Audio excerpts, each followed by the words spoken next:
शरणमगतः।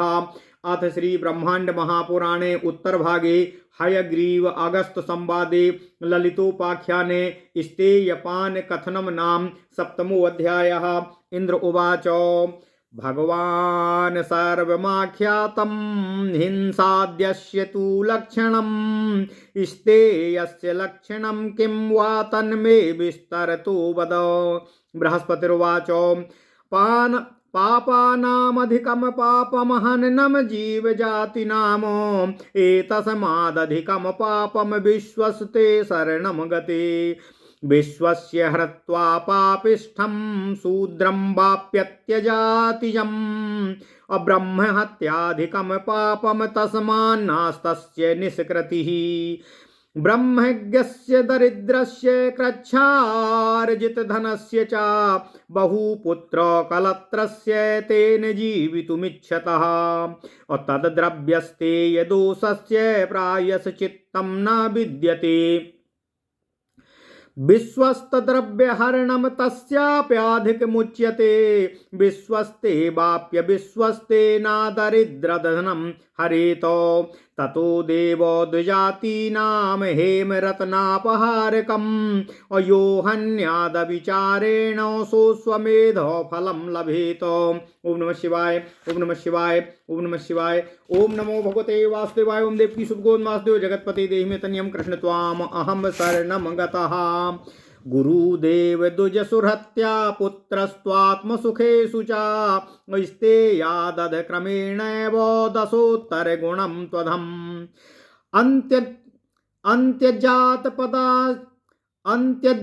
अन्त्यजातपादजाद्वैश्यात् क्षत्रियाद् ब्राह्मणादपि दशोत्तरगुणै पापैर्लिप्यते धनहारकः।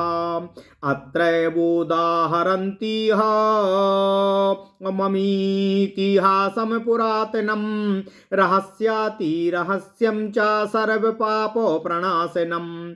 पुरा काञ्चीपुरे जातो वज्राख्यो नाम चोरकः तस्मिन् पुरवरे रम्ये सर्वैश्वर्यसमन्विताः सर्वे निरोगिणो दातां सुखिनो दयाजिताः। सर्वैश्वर्यसमृद्धेऽस्मिन् नगरे सा तु तस्करः स्तोकास्तोक क्रमेणैव बहुद्रव्यामपाहरत। तदरण्ये वटं कृत्वा स्थापयामास लोभतः तद्गोपनं निसाधार्यां तस्मिन् दूरे गते सतिः। किरातः कश्चिदागत्य तं दृष्ट्वा तु दशांशतः जहाराविदितस्तेन काष्ठभारं वहन्ययो। सोऽपि तच्छिल्लयाच्छाद्य अमृतभीरापूर्य यत्नतः पुनश्च तत्पुरं प्रायाद्वज्रोऽपि धन तृष्णयाः। एवं बहुधनं त्वद्रत्वा निश्चिक्षेपो महीतले किरातोऽपि गृहं प्राप्य बभासे मुदितः प्रियाम्। मया काष्ठं समाहर्तुं गच्छता पथि निर्जने लब्धं धनमिदं भीरु समाधस्त्व धनार्थिनिः। तच्छ्रुत्वा तत्समादाय निधायाभ्यन्तरे ततः चिन्तयन्ती ततो वाक्यमिदं स्वापतिं ब्रवीत। नित्यं संचरते विप्रो मामकानां गृहेषु यः मां विलोक्यैव माचीराद्वहु भाग्यवती भवेत्। चातुर्वर्ण्यासु नारीषु स्थेयं चेद्राजवल्लभा किं तु भिल्ले किराते च शैलूषे चात्यजान्ति ये। चतुर्वर्ण्यासु नारीषु स्थेयं चेद्राजवल्लभा किं तु भिल्ले किराते च शैलूषे चान्त्यजाति ये।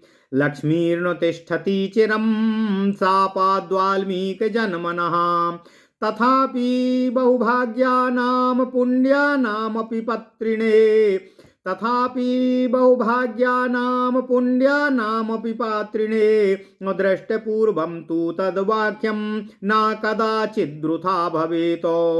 अथवात्मप्रयासेन कृच्छाद्यल्लभ्यते धनं तदेव तिष्ठति चिरादन्यच्छति कालकः। अथवात्मप्रयासेन कृच्छाद्वल्लभ्यते धनं तदेव तिष्ठति चिरादन्यद् गच्छति कालतः।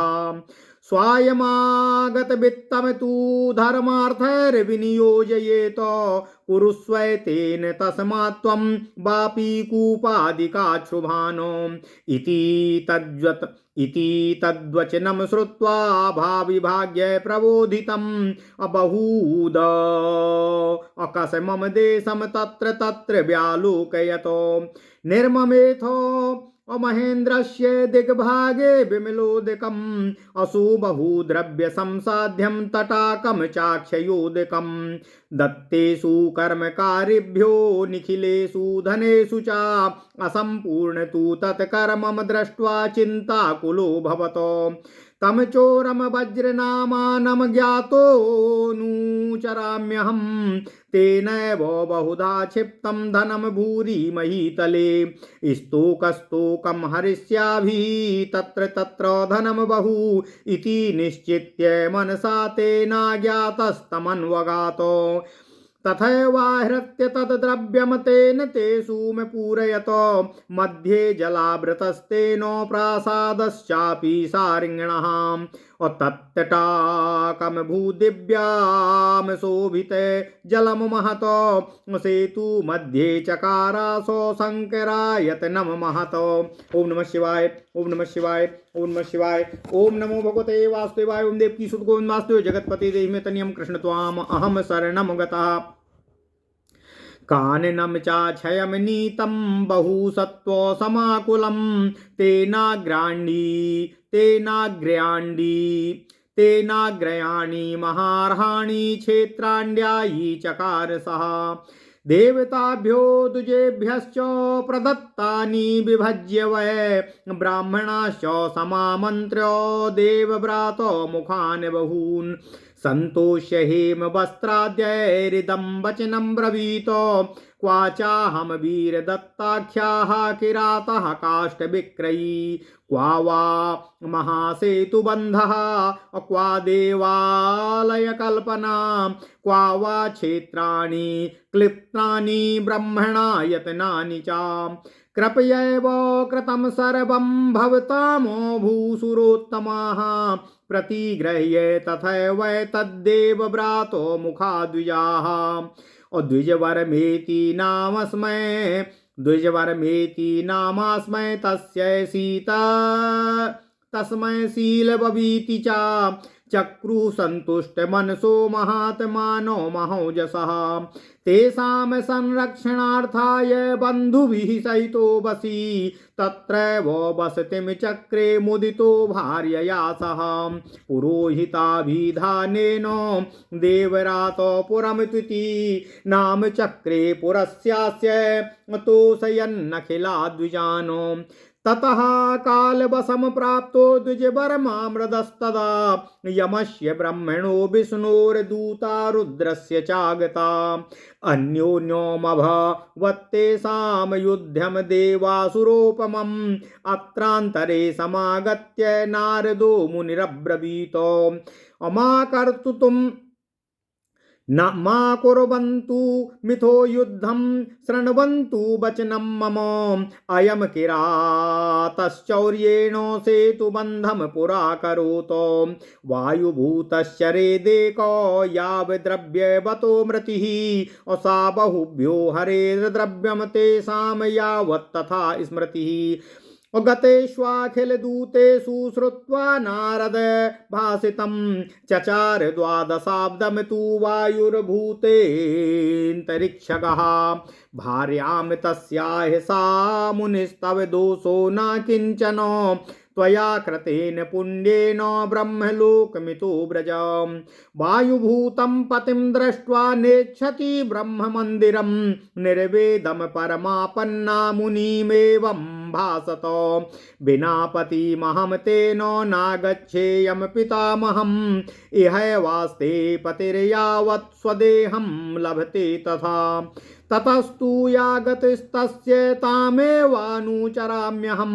परिहारोऽथवा किं तु मया कार्यस्तु तेन वा इति तस्या वचा श्रुत्वा प्रीतः प्राह तपोधनः भोगात्मकं शरीरं तु कर्म कार्यकरं तव मम प्रभावाद् भविता परिहारं वदामि ते निराहारो मही तीर्थो स्नात्वा नित्यं हि साम्बिकं पूजयित्वा शिवं भक्त्या कन्दमूलफलासनः ध्यात्वा हृदि महेशानं शतरुद्रमनुं जपेत ब्रह्मः मुच्यते पापैरष्टोत्तरसहस्रतः पापैरन्यैश्च सकलैर्मुच्यते नात्र संशयः इत्यादिश्य ददौ तस्य रुद्राध्यायं तपोधनः अनुगृह्येति तां नारीं तत्रैवान्तरधीमागमतो भर्तुः प्रियार्थे संकल्प्यो जजाप परमं जपं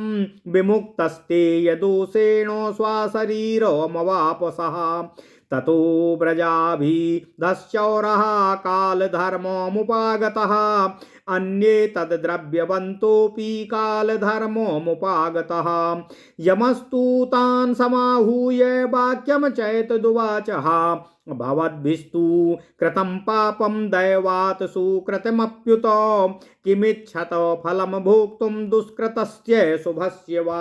ओम नमः शिवाय, ओम नमः शिवाय, ओम नमो भगवते वासुदेवाय। ओम देवकी सुत गोविंद वासुदेव जगत्पति देहि मे तनयम् कृष्ण त्वाम अहम शरणं गतः इति तस्य वचा श्रुत्वा प्रोचुर्वज्रादिकास्ततः सुकृतस्य फलं त्वादौ पश्चात् पापस्य भुज्यते पुनराहायमो यूयं पुत्रमित्रकलत्रकैः एतस्यैव बलात् सर्वे त्रिदिवं गच्छतद्रुतम् तेधिरोह्य विमानाग्र्यं द्विजवरमाणमाश्रिता यथोचित्त फलोपेतास्त्रिदिवं जगमुरञ्जसा द्विजवर्माखिलान् लोकान्नातीत्य प्रमेदासखः गाणपत्य मनुष्प्राप्य कैलासेऽद्यापि मोदते।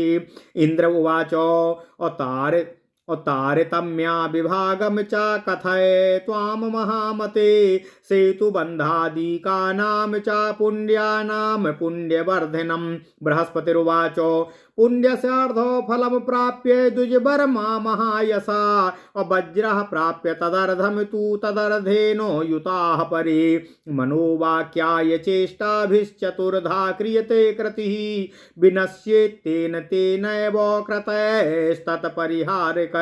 इंद्रमुवाच आसवस्य तु किं रूपं को दोषः कश्च वा गुणः अन्नं दोषकरं किं तु तन्मे विस्तरतु वदः पौष्टिकं तालजं कै।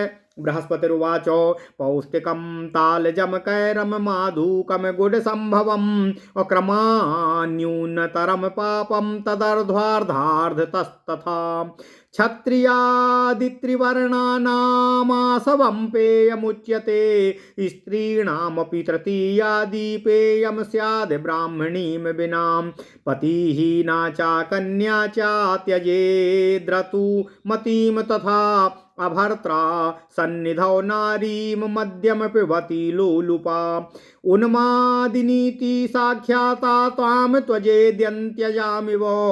ओम नमः शिवाय। दशाष्टोषट्चतस्त्रु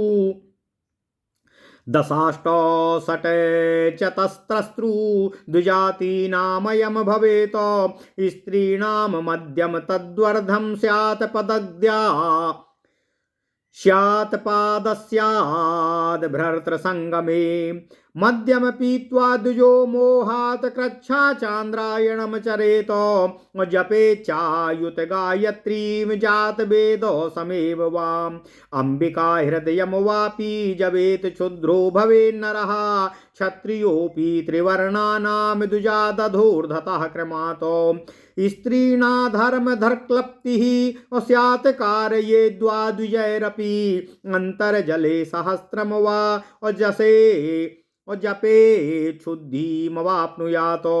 लक्ष्मी सरस्वती गौरी चंडिका त्रिपुरांबिका भैरवो भैरवी काली महाशास्त्री चा मातरः। ओम नमः शिवाय। ओम नमः शिवाय। ओम नमः शिवाय। अन्याश्च शक्तयस्तासां पूजने मधु सस्यते ब्राह्मणस्तु विना तेन यजे द्वेदांग पारगः। तन्निवेदितमसनन्तास्तदनन्यानस्तदात्मका तासां प्रवाहा गच्छन्ति निर्लेपास्ते पराम गतिं। कृतस्याखिलपापस्य ज्ञानतोऽपि वा प्रायश्चित्तमिदं प्रोक्तं परासक्ते पदा स्मृतिः। अनभ्यर्च्य पराम शक्तिम् अपवेन मध्यम तु योधमः रौरवे नरकेब्दम तु निवसे द्विन्दु संख्यया। भोगेच्छया तु यो मध्यम पिबेत् सोमानुसाधमः प्रायश्चित्तं न चैवास्य शिलाग्नि पतनादृते। द्विजो मोहान्य तु पिबेत् स्नेहाद्वा कामतोऽपि वा अनुग्रहाच्च महतामनुतापाच्च कर्मणः। अर्चना च पराशक्तेर्यमैश्च नियमैरपि चान्द्रायणेन कृच्छेण दिनसंख्याकृतेन च। शुद्धये च ब्राह्मणो दोषाद् द्विगुणाद् बुद्धिपूर्वतः। ओम नमः शिवाय। ओम नमः शिवाय। ओम नमो भगवते वासुदेवाय। ओम देवकी सुत गोविंद वासुदेव जगतपते देहि तनियम कृष्ण त्वाम अहम शरणम गतः। ओम नमः शिवाय। ओम नमः शिवाय। ओम नमः शिवाय। ओम नमो भगवते वासुदेवाय। ओम देवकी सुत गोविंद वासुदेव जगतपते देहि तनियम कृष्ण त्वाम अहम शरणम गतः। अथ श्री ब्रह्मांड महापुराण उत्तर भाग हयग्रीव और अगस्त के संवाद में ललितोपाख्यान का 7वां अध्याय स्तेय पान कथन। ओम नमः शिवाय। ओम नमः शिवाय। इंद्र ने कहा, हे गुरुदेव बृहस्पति, आपने जो हिंसा आदि का लक्षण कहा है वह हमने आपके मुखारबिंद से पूर्ण रूपेण जान लिया। हे गुरुवर, अब स्तेय अर्थात चोरी करने के क्या लक्षण हैं वह हमें बताने की कृपा करें। गुरुदेव बृहस्पति जी ने कहा, हे इंद्र, पापों में सबसे बड़ा पाप जीवों की जातियों की हत्या करना ही है। इससे भी अधिक पाप है जो विश्वास करके तुम्हारी शरण में आया है उसकी हत्या करना। विश्वस्त को मारकर पापी शूद्र तथा अंत्य जाति से उत्पन्न व्यक्ति को भी मारना पाप है, परंतु ब्रह्म हत्या से अधिक और कोई पाप नहीं है, क्योंकि उसका कोई प्रायश्चित नहीं है। ब्रह्मज्ञानी का धन, दरिद्र का धन तथा कठिनाई से अर्जित किए हुए व्यक्ति का धन, बहुत पुत्र और स्त्रियों वाले का धन तथा जिस धन से जो कोई जीवित रहने की इच्छा करता हो उसका धन, ऐसे धन को जो चुराता है उस चोरी का इतना बड़ा पाप है कि उसका कोई प्रायश्चित नहीं है। जो किसी पर विश्वास करता हो तथा विश्वास करके उसे अपना धन सौंप दे अथवा उसे उसके अधिकार में दे दे तो उसका धन हड़प लेना तो उपर्युक्त धन हरण से भी बढ़कर है। इसलिए यदि कोई आप पर कभी विश्वास करके अपनी धरोहर आपके पास रख दे उसका धन कभी भी हरण नहीं करना चाहिए। यदि कोई हरण कर लेता है तो उसका फल शीघ्र एवं अवश्य ही उसको मिलता है। इसलिए कभी भी किसी विश्वस्त व्यक्ति द्वारा विश्वास से आपके पास धरे हुए व्यक्ति का धन हरण नहीं करना चाहिए तथा विश्वस्त अथवा अविश्वस्त किसी का भी धन नहीं चुराना चाहिए। उसके बाद देवताओं तथा ब्राह्मण, क्षत्रिय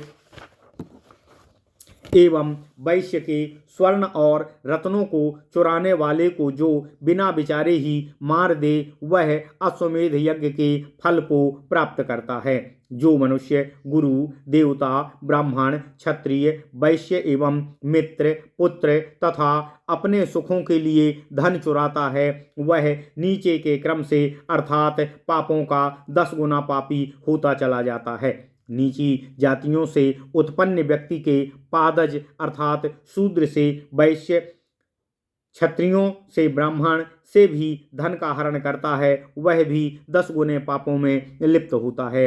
अब यहीं पर पुरातन इतिहास का उदाहरण मैं आपके सम्मुख प्रस्तुत करता हूँ, जो कि रहस्यों में भी अत्यंत रहस्यमय एवं समस्त पापों का नाश करने वाला है।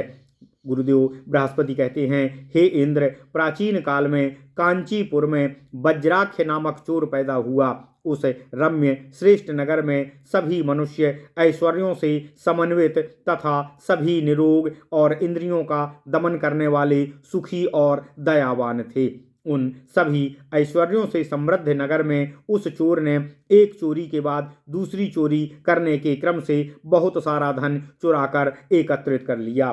फिर उसने वहां उस वन में गड्ढा बनाकर लोभ से उस धन को गाड़ दिया। उस धन को उसने उस गांव से बहुत दूर आधी रात में गड्ढे में गाड़ा था।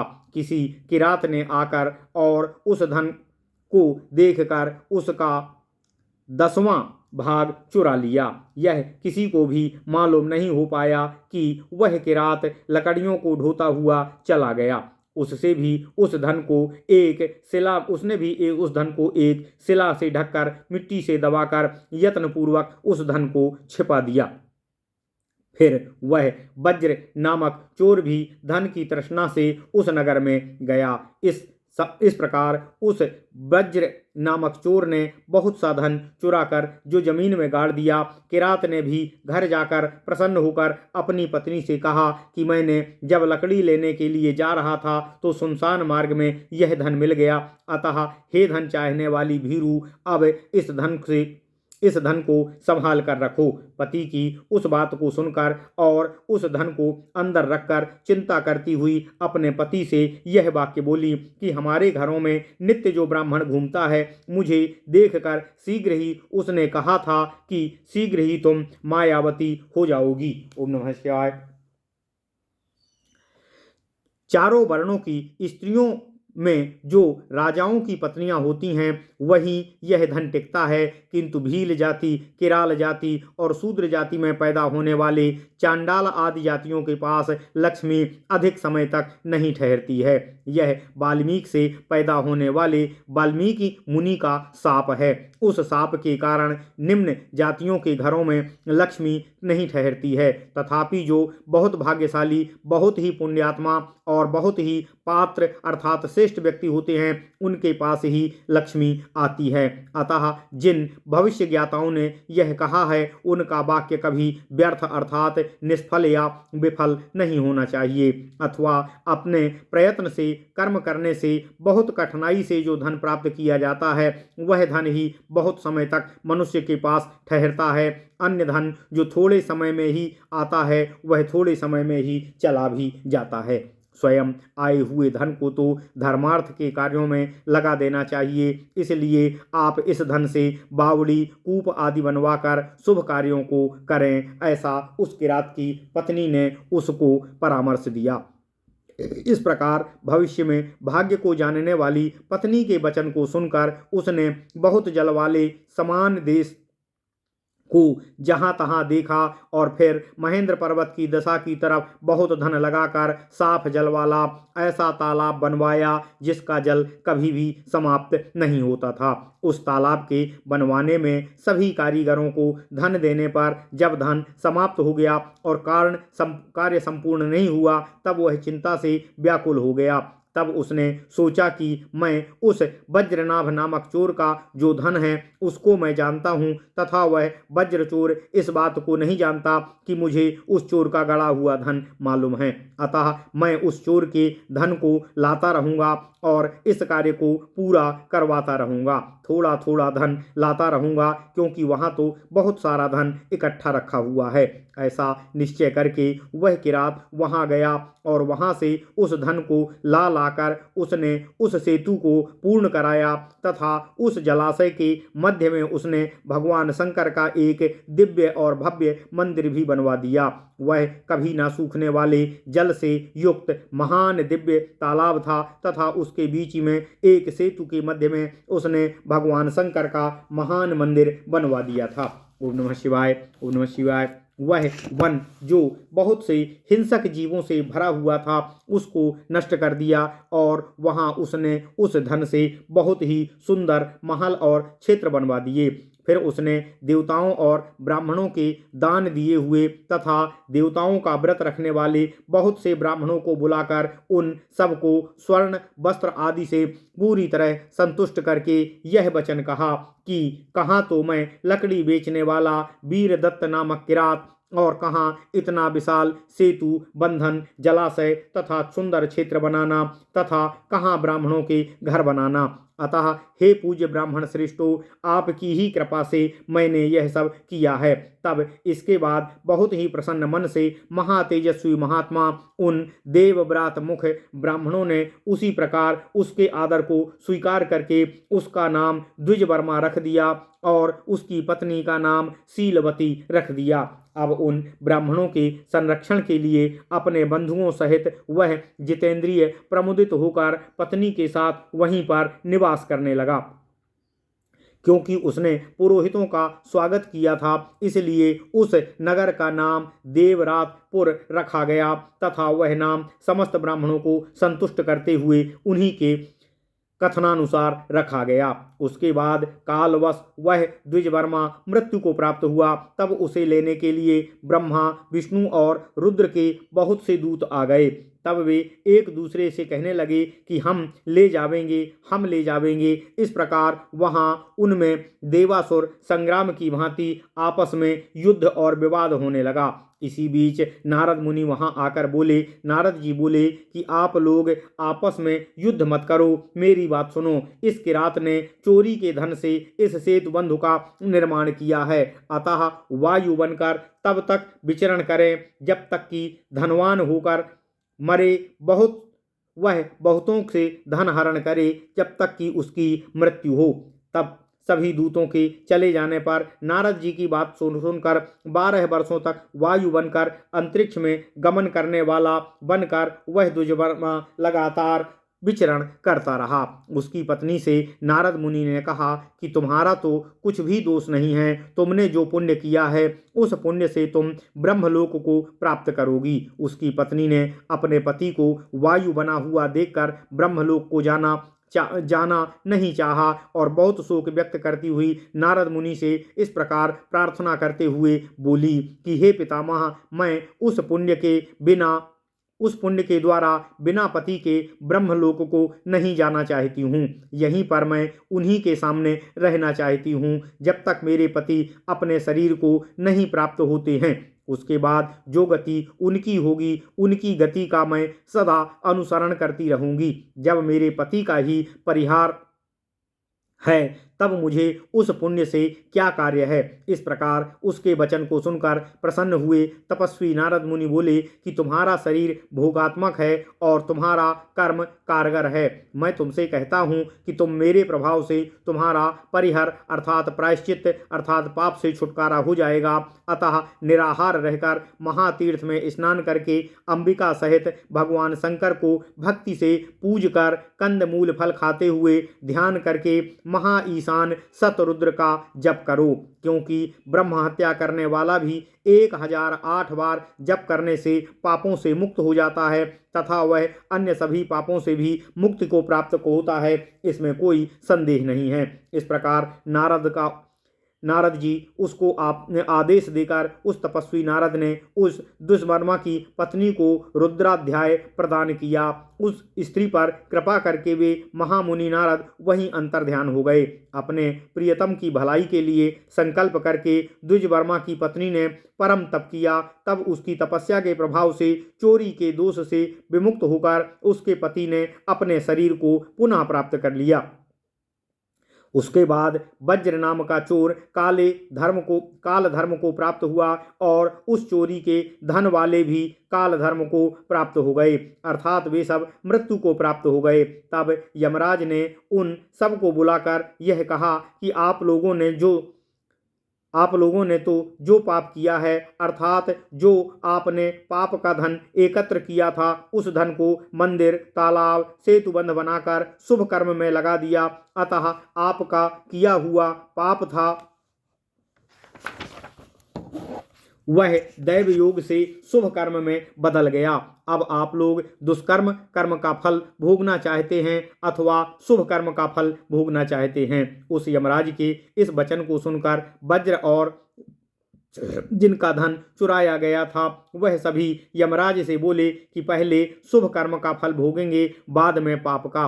फिर यम ने कहा कि तुम सब अपने पुत्र मित्र और पत्नियों सहित इसी के बल से शीघ्र ही स्वर्ग को चले जाओगे।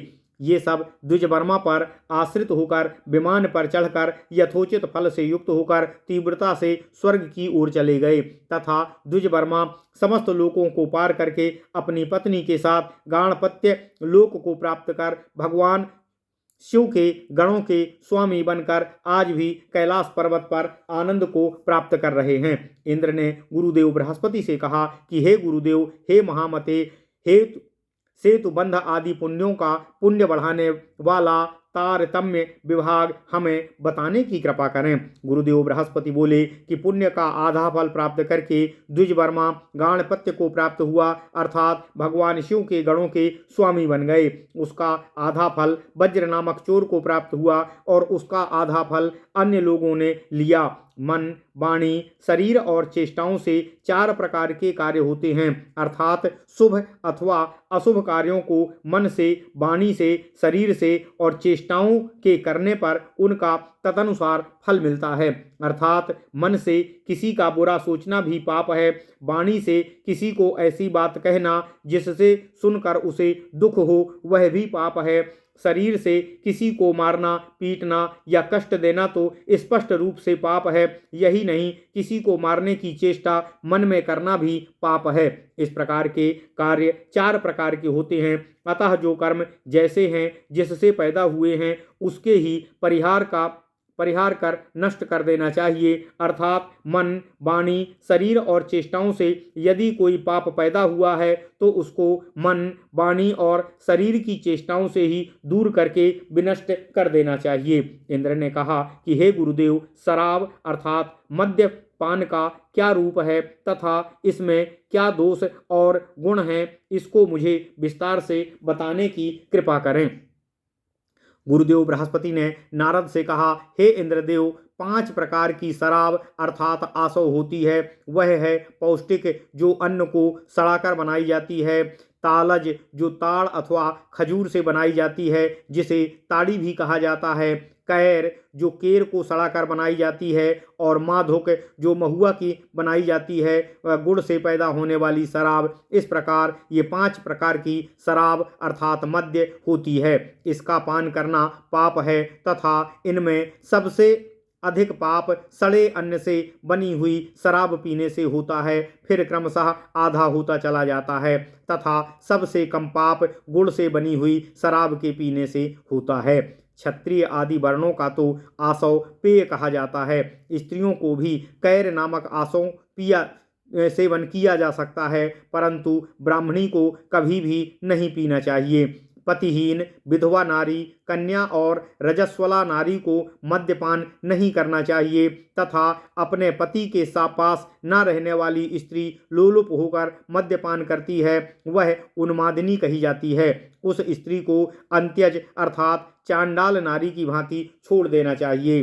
10, 8, 6 और 4 यह द्विजातियों का होना चाहिए। स्त्रियों को उसका आधा मद्यपान तथा चौथाई पति के साथ समागम करने से होता है, अर्थात ब्राह्मण को शराब पीने से 10 गुना, क्षत्रियों को शराब पीने से 8 गुना, वैश्यों को शराब पीने से 6 गुना और शूद्र को शराब पीने से 4 गुना पाप लगता है, और सब वर्ण की स्त्रियों को उस वर्ण का आधा आधा पाप तथा समागम पर करते समय मदिरापान करने से चौथाई पाप लगता है। ब्राह्मण को मोहवश मद्यपान करने से चंद्रायण व्रत कर उसका परिहार करना चाहिए तथा 10,000 बार गायत्री मंत्र का अथवा जात वेद मंत्र का जप करना चाहिए। अंबिका को हृदय में रखकर यदि मनुष्य जप करे तो शुद्ध हो जाता है तथा क्षत्रिय को ब्राह्मण से आधे बार तब अर्थात 5,000 बार उपर्युक्त जप करना चाहिए, फिर अन्य वर्णों को उसके आधे तथा फिर उसके आधे बार जप करना चाहिए। इस प्रकार वैश्य को 2,500 बार तथा शूद्र को 12,000 1250 बार गायत्री अथवा जात वेद मंत्र का जाप करना चाहिए। स्त्रियों को उसके आधे बार जप करना चाहिए, परंतु वह जाप उन्हें जल के अंदर खड़े होकर 1000 बार करना होगा, तब वे शुद्धता को प्राप्त करेंगी। तथा ब्राह्मणों द्वारा भी जल के अंदर ही जाप किए जाने पर भी शुद्धता प्राप्ति होती है। लक्ष्मी, सरस्वती, गौरी, चंडिका, त्रिपुरांबिका,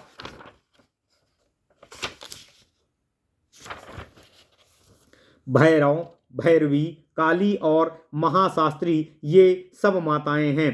अन्य भी शक्तियां हैं। उनके पूजन में मधु अर्थात आसों के साथ बलि दी जाती है। वेद और वेदांगों में पारंगत ब्राह्मण को भी मधु के बिना ही यज्ञ पूजन आदि कराना चाहिए। जो लोग निवेदन करने पर आसों का उपभोग नहीं करते तथा उससे अन्य जो उसका सेवन करते हैं, अतः जो सेवन करते हैं उनका किए गए समस्त पापों के जो कि जानते हुए हों अथवा अज्ञान से हुए हों, उसका प्रायश्चित यही है कि वह पराशक्ति के चरणों का स्मरण करे अर्थात पराशक्ति का ध्यान करे तथा उनका जाप करे। जो अधम व्यक्ति पराशक्ति की अर्चना न करके मद्यपान करता है, वह बिंदुओं की संख्या के असंख्य बार रौरव नरक में गिरता है।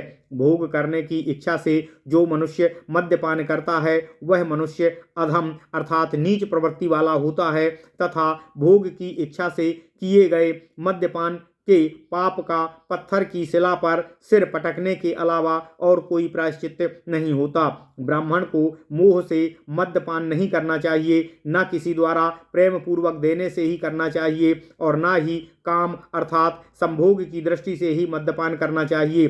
तथा ब्राह्मण यदि मद्यपान कर ले तो उसे महान पुरुषों के अनुग्रह से और कर्म के अनुपात से यम और नियमों द्वारा पराशक्ति देवी की अर्चना और चांद्रायण व्रत से शुद्ध बुद्धिपूर्वक दुगने दोषों से शुद्ध होना चाहिए।